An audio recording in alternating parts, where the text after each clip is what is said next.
Mis maletas nunca llegaron a la puerta. Eso fue lo que me distinguió de mi nuera desde el primer momento.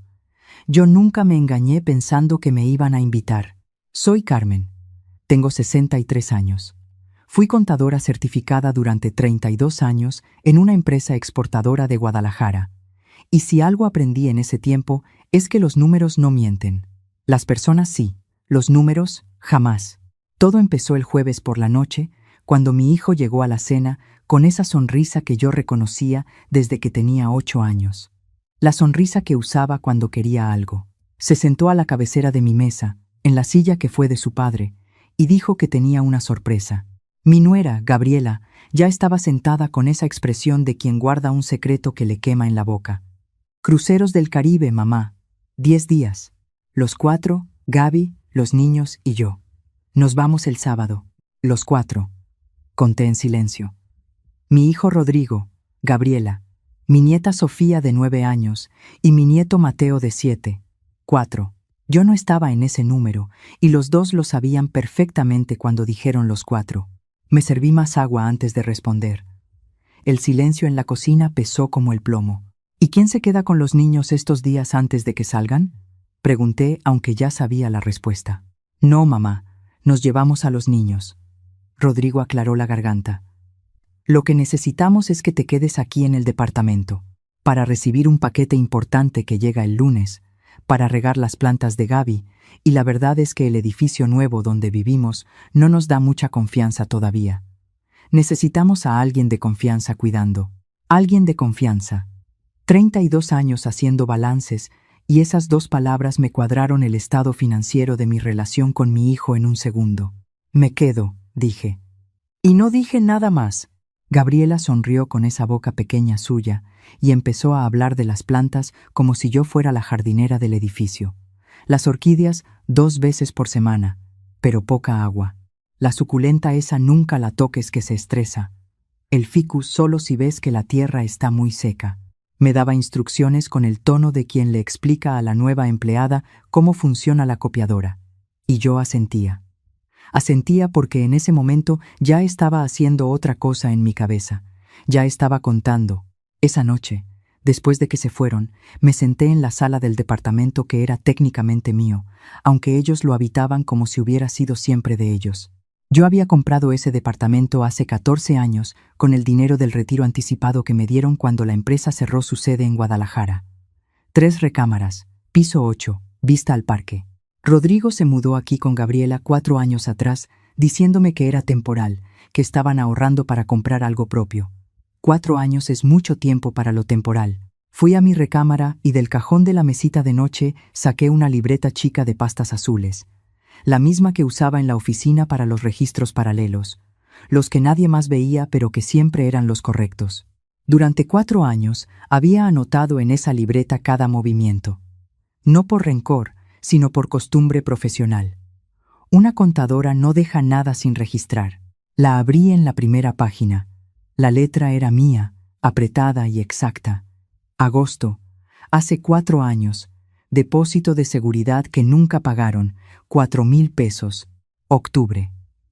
Recibo de luz.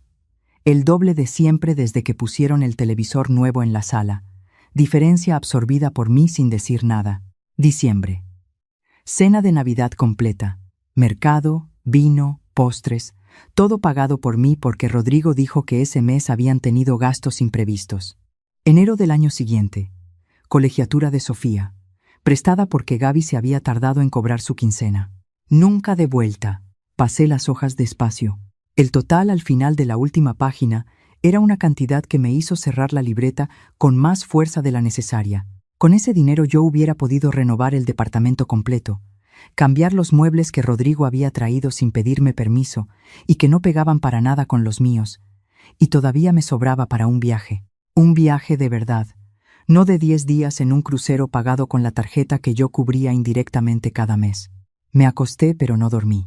Miré el techo y pensé en los números, en todos los números que nadie más veía, en el departamento que llevaba mi nombre en las escrituras, en la cuenta de ahorros que tenía en un banco diferente al que Rodrigo conocía, la cuenta que abrí cuando su padre murió porque el notario me dijo: «Señora Carmen, Guarde siempre algo solo para usted, algo que nadie más sepa que existe. El notario era un hombre sabio. El sábado se fueron. Gabriela me dejó una lista pegada en el refrigerador con letras de colores, como si yo fuera una niña de primaria. Las plantas. El paquete. No abrir el cajón del escritorio de Rodrigo porque ahí guarda cosas importantes de trabajo. No invitar a nadie porque el edificio tiene reglamento. El número del conserje por si había alguna fuga. Les dije adiós desde la puerta. Los niños corrían hacia el elevador arrastrando maletas con rueditas de caricatura. Rodrigo se despidió de mí con un beso en la frente, rápido, como quien cumple un trámite. Gabriela ni volteó. Cerré la puerta. El departamento quedó en silencio. Un silencio distinto al de todas las noches cuando ellos dormían. Distinto al silencio de las mañanas de domingo cuando yo me levantaba sola a hacer café porque Gabriela no salía de su cuarto hasta las 11. Este silencio tenía otro peso. Era el silencio de quien acaba de entender algo que no puede desaprender. Fui à la cocina Y, me servi um café, me lo tomé de pé, mirando el ficus esse que Gabriela adorava e que eu, em esse momento, encontré completamente antipático. Luego fui al baño, me peiné, me puse una blusa decente y tomé mis llaves. Salí a caminar. 3 cuadras adelante había una notaría donde yo había hecho varios trámites a lo largo de los años. El licenciado Fuentes me conocía desde antes de que Rodrigo naciera. Llamé desde la banqueta y tuve suerte. Tenía un hueco a las 11. Me recibió en su oficina con olor a café y a papeles viejos. Le expliqué la situación con la misma frialdad con que le hubiera presentado un balance a un cliente difícil. El departamento está a mi nombre, sin copropiedad, sin usufructo. Mi hijo lleva 4 años viviendo ahí sin contrato formal, sin pagar renta, sin ningún acuerdo por escrito. Quiero saber exactamente cuáles son mis opciones legales para recuperar el inmueble. El licenciado Fuentes me miró por encima de sus lentes. ¿Quiere usted desalojar a su hijo? No le voy a decir cómo llamarle, licenciado. Solo quiero saber qué puedo hacer y cuánto tiempo me toma hacerlo. Me explicó todo durante 40 minutos. Tomé notas en mi libreta azul. Al final le hice 2 preguntas concretas. Él respondió las 2. Me levanté, le di la mano y le dije que me avisara cuando tuviera los documentos listos. De regreso al departamento pasé por la papelería de la esquina y compré una caja de plumas rojas. Me gustan las plumas rojas para los ajustes. En contabilidad, el rojo significa corrección. Los primeros 3 días los usé en orden. El domingo revisé cada recámara con calma, no como intrusa, sino como dueña, que era lo que era. Vi las cosas de Gabriela amontonadas en el closet que antes era mío. Vi los zapatos de Rodrigo debajo de la cama que compré yo con dinero mío hace 12 años. Vi los dibujos de los niños pegados con diurex en las paredes de una recámara que necesitaría repintar completa. Los niños no tenían culpa. Los niños nunca tienen culpa. Por eso tomé los dibujos con cuidado, los despegué sin romperlos y los guardé en una carpeta transparente. Esos me los llevaría yo. El lunes fue el día del banco. No el banco donde Rodrigo sabía que yo tenía cuenta. El otro. Me presenté a las 9 de la mañana con mi identificación y las escrituras del departamento. El gerente de sucursal, un hombre joven que me trataba con esa amabilidad eficiente de quien ha aprendido que las señoras de cierta edad suelen tener más dinero del que aparentan, me atendió sin demora. Hice 2 movimientos. El primero fue una transferencia de una cantidad específica a una cuenta nueva que abrí ese mismo día a nombre de una asociación civil de mujeres adultas mayores en Zapopan, a la que llevaba años queriendo donar y nunca había encontrado el momento. El segundo movimiento fue instructivo.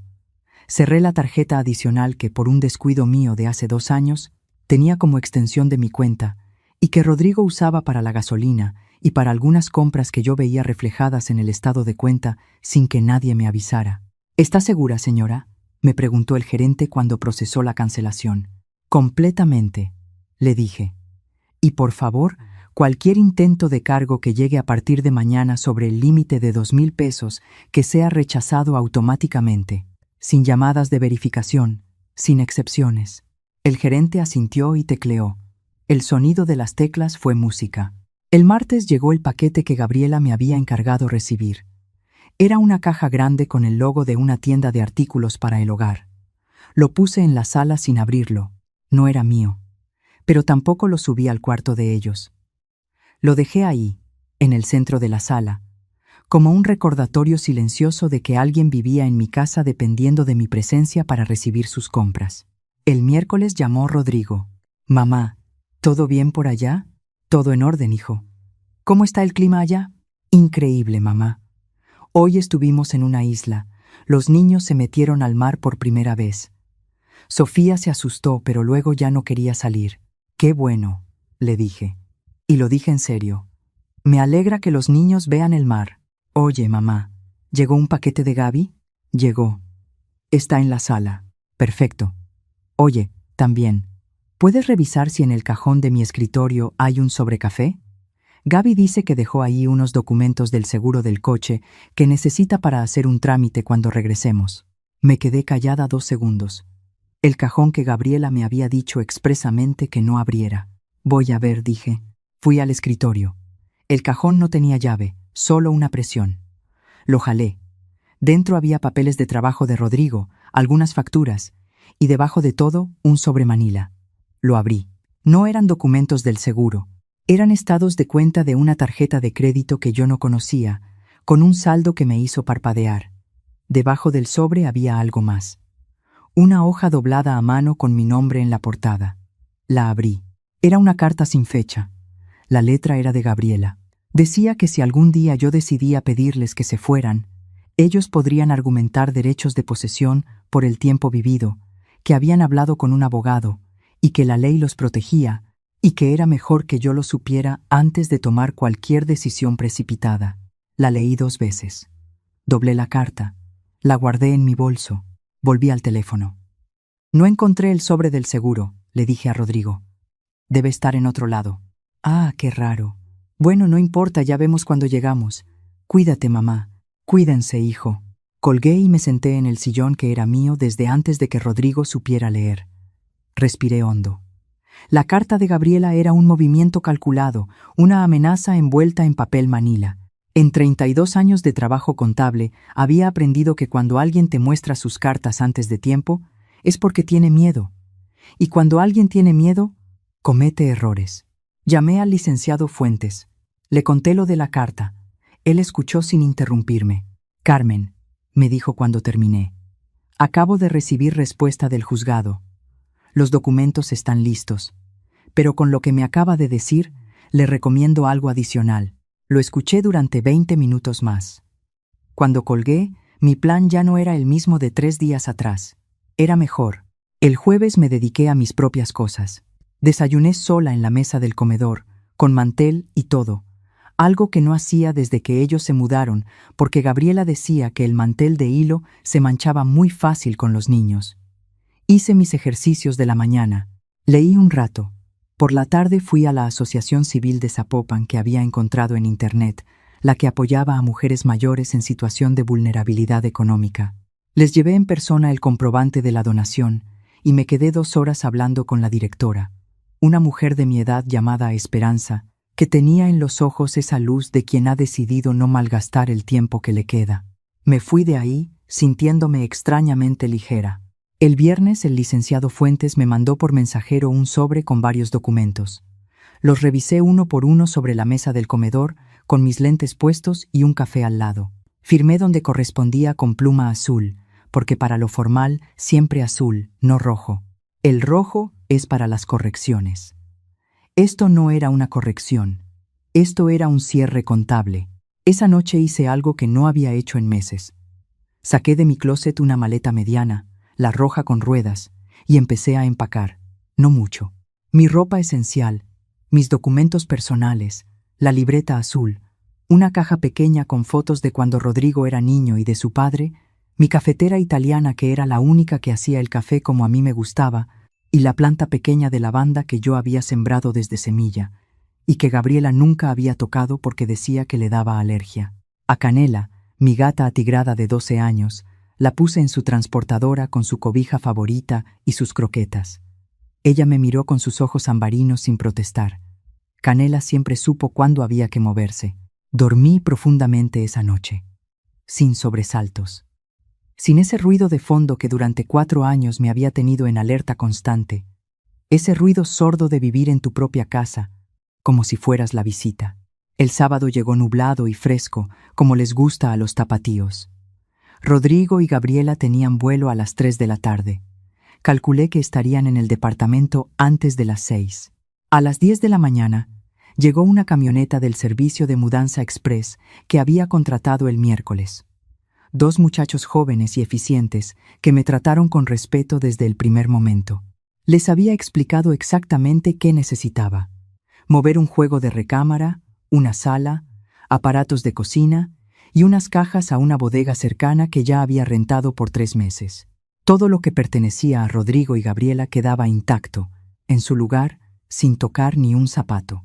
Solo salía lo mío. Mientras ellos trabajaban, yo caminé por el departamento una última vez. Pasé la mano por la pared del pasillo. Vi las marcas de los años, las pequeñas abolladuras de los muebles al entrar y al salir, la huella de humedad en el techo del baño que Rodrigo prometió arreglar hace 2 años. Vi también, en la recámara de los niños, un dibujo que se me había pasado la semana anterior. Era un dibujo de Sofía, con su nombre escrito en letras grandes de colores. Dibujó una casa, un sol y 4 personas. 4, no 5. La conté 2 veces. 4 personas y un gato. Canela sí estaba en el dibujo de Sofía, yo no. Doblé el dibujo con cuidado y lo puse en la carpeta junto con los otros. A los niños no les iba a faltar su abuela. Solo iban a tener que aprender a buscarla en lugar de darla por sentada. A la 1 del mediodía, el departamento estaba en silencio otra vez. Mis cosas ya estaban en la camioneta. Solo quedaban los muebles de ellos, sus cuadros en las paredes, la ropa en los closets, la cafetera enorme de cápsulas que Gabriela usaba cada mañana. Todo en su lugar.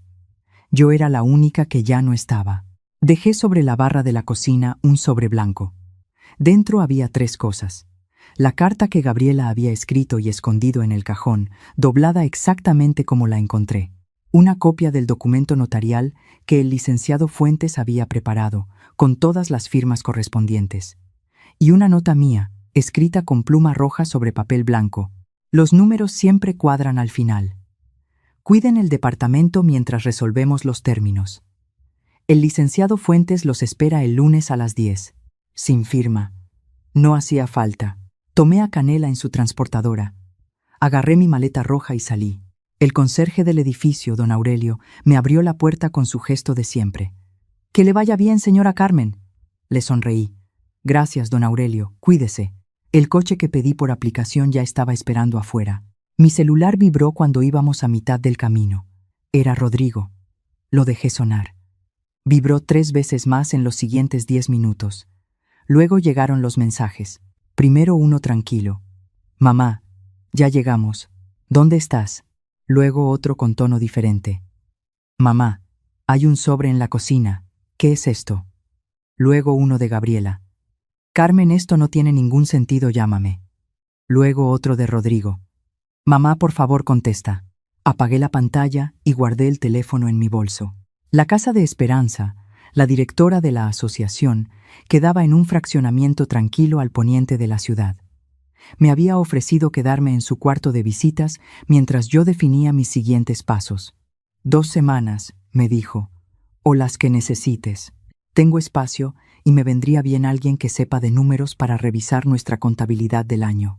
Era exactamente el tipo de trato que entendía. Claro y justo. Llegué al anochecer. Esperanza me recibió en la puerta con un vaso de agua de Jamaica y sin hacer preguntas. Eso me gustó. Las mujeres que han vivido lo suficiente saben que hay momentos en que las preguntas pueden esperar. Solté la maleta. Saqué a Canela de su transportadora. La gata olisqueó el cuarto nuevo con esa calma suya. Encontró un rincón de luz junto a la ventana y se instaló ahí como si siempre hubiera sido su lugar. Eso hacen los animales cuando por fin están en un lugar seguro. Esa noche, encendí el teléfono solo para mandar un mensaje a Rodrigo. Corto y claro, como me enseñaron los 32 años de trabajo. No respondí nada más. Apagué el teléfono y dormí. Pasaron 3 semanas antes de que Rodrigo y yo nos sentáramos a hablar de verdad. No en la notaría, sino en una cafetería del centro. Los 2 solos, sin Gabriela, que se había negado a ir diciéndole a Rodrigo que yo estaba loca y que seguramente me habían metido ideas en la cabeza. Rodrigo llegó 10 minutos tarde, lo que significaba que había dado vueltas afuera antes de entrar. Lo conozco desde que nació. Me senté frente a él y pedí un café de olla. Él pidió agua. Mamá. Su voz tenía ese tono de hijo al que le sale la culpa por los poros, aunque todavía no lo reconoce. ¿Por qué no me dijiste nada antes de hacer todo esto? Lo miré. Vi al niño de 8 años con la sonrisa que quería algo. Vi también al hombre de 38 que nunca había aprendido a pedir sin manipular porque yo siempre lo resolví antes de que tuviera que hacerlo.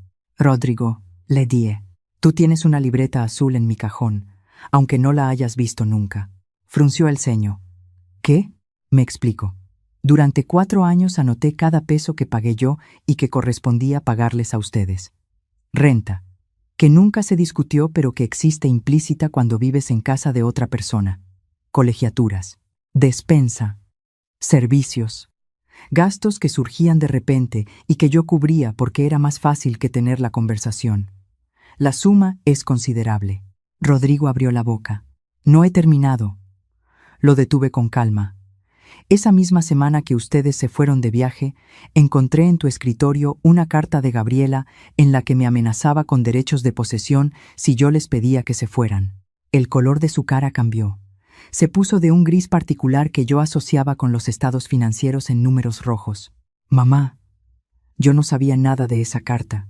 Lo sé, le dije. Por eso estamos hablando tú y yo, no tú, yo y ella. Lo que hice no fue un capricho ni una locura. Fue lo que tenía que hacer cuando vi que la situación ya había llegado a ese punto. Rodrigo se quedó callado un momento. Fuera de la cafetería pasaba el tráfico de media tarde. Alguien en la mesa de al lado reía con alguien por teléfono. ¿Vas a vender el departamento?, preguntó. Su voz sonó pequeña de una manera que no había escuchado desde que era adolescente. Todavía no lo sé. Eso depende de lo que acuerden ustedes con el licenciado. Hay opciones. Pueden rentar formalmente con un contrato real y un precio justo de mercado, en cuyo caso me parece bien que se queden. Pueden buscar otro lugar. O puedo vender y repartir lo que corresponda al fideicomiso que dejó tu papá para los niños. ¿Y tú dónde vas a vivir?, lo dijo con una preocupación genuina que me llegó al pecho. No a la garganta, al pecho, porque a pesar de todo, era mi hijo. Eso es lo de menos, hijo. Por primera vez en mucho tiempo, tengo opciones. Y las opciones se sienten muy bien cuando no las habías tenido en años. Rodrigo miró la mesa. Tardó en hablar. Cuando lo hizo, la voz le salió diferente, sin el barniz de seguridad que siempre llevaba puesto como traje. Mamá, ¿te tratamos muy mal? No te voy a decir que no. Le respondí sin crueldad, pero sin mentirle. Te voy a decir que me trataron como si yo fuera un mueble que venía incluido con el departamento, y que eso tuvo que ver tanto con Gabriela como contigo, y también un poco conmigo, que no puse límites cuando debí. Asintió muy despacio. ¿Puedo ver a los niños?, pregunté. Claro que sí. Son tus nietos. Eso no cambia. Entonces hay base, Rodrigo. Todo lo demás se puede hablar. Pagué el café. Me levanté. Le di un beso en la frente, rápido, como quien cumple un trámite, y sentí que le devolvía algo que él me debía desde aquella despedida antes del crucero. Salí a la calle. El sol de la tarde en Guadalajara tiene ese tono dorado que la gente que creció aquí lleva grabado en los ojos aunque viva en otro lado. Caminé despacio hacia la parada del camión. No tenía prisa.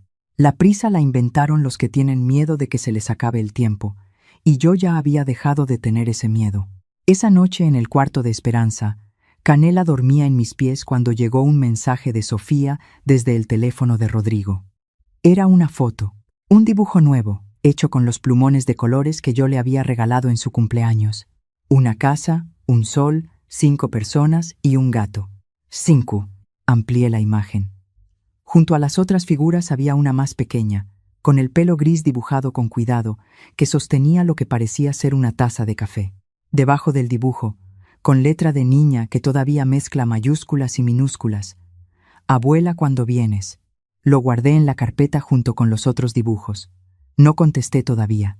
Tenía que dejar que la olla enfriara antes de levantar la tapa, porque las cosas apresuradas salen a medias, y lo que queremos que dure tiene que hacerse con tiempo. Pero guardé el dibujo, ese me lo quedaba yo. 3 meses después, Rodrigo firmó un contrato de arrendamiento formal con precio de mercado. Gabriela no asistió a la firma. El licenciado Fuentes dijo que era su derecho y que no hacía falta. Yo tampoco fui. El contrato no necesitaba mi presencia para ser válido, solo mi firma, que puse en la notaría un martes por la mañana antes de irme a desayunar con Esperanza. Supe después, por Rodrigo, que Gabriela había estado buscando abogados durante semanas, convencida de que podía revertir algo. Ninguno le dio esperanzas. El departamento estaba a mi nombre sin complicaciones y la venta de posesión que ella citaba en su carta requería condiciones que no se cumplían. A veces las amenazas que la gente guarda en cajones cerrados son papel mojado cuando les da el aire. Gabriela y yo no hemos vuelto a hablar directamente. Quizás algún día, quizás no. Hay deudas que se pagan con dinero y hay otras que se pagan con tiempo y con consecuencias. Ella está pagando las suyas a su ritmo y yo ya no soy la que administra ese proceso. Lo que sí ha cambiado es el domingo. Cada 15 días voy a ver a los niños a una plaza cerca del departamento. Sofía me cuenta de la escuela con esa velocidad de palabras que tienen las niñas de su edad, como si el tiempo fuera a acabarse antes de que terminen la historia. Mateo me muestra los insectos que encuentra debajo de las piedras del jardín de la plaza con una seriedad científica que me recuerda a su abuelo. Los llevo a comer tacos. Pago yo. Lo hago de buena gana porque lo elijo, no porque nadie me lo imponga. La diferencia entre las dos cosas es todo. Esperanza y yo seguimos viviendo bajo el mismo techo por ahora. Revisé su contabilidad. Encontré 3 errores que le estaban costando dinero innecesario en impuestos y los corregí. Ella me consiguió 2 clientes pequeños que necesitaban asesoría contable. Cobro lo que vale mi trabajo, ni un peso menos ni uno de más. Es la primera vez en 4 años que cobro por lo que sé hacer. Canela está gorda y contenta. Sale al jardín de Esperanza cada tarde y caza lagartijas con una dedicación admirable para sus 12 años. Nunca fue tan feliz en el departamento del piso 8. Los gatos, como los números, siempre dicen la verdad sobre dónde están a gusto. El lunes pasado llegó un mensaje de Rodrigo. Corto, sin preámbulo, decía: Mamá, Gaby quemó el arroz otra vez. Dice que no entiende por qué el tuyo nunca se quemaba. Lo leí 2 veces. Sonreí. No contesté. Hay cosas que no se explican con palabras. Se aprenden quemando el arroz las veces que haga falta, raspando la olla y volviendo a empezar. Esa es la única lección que vale.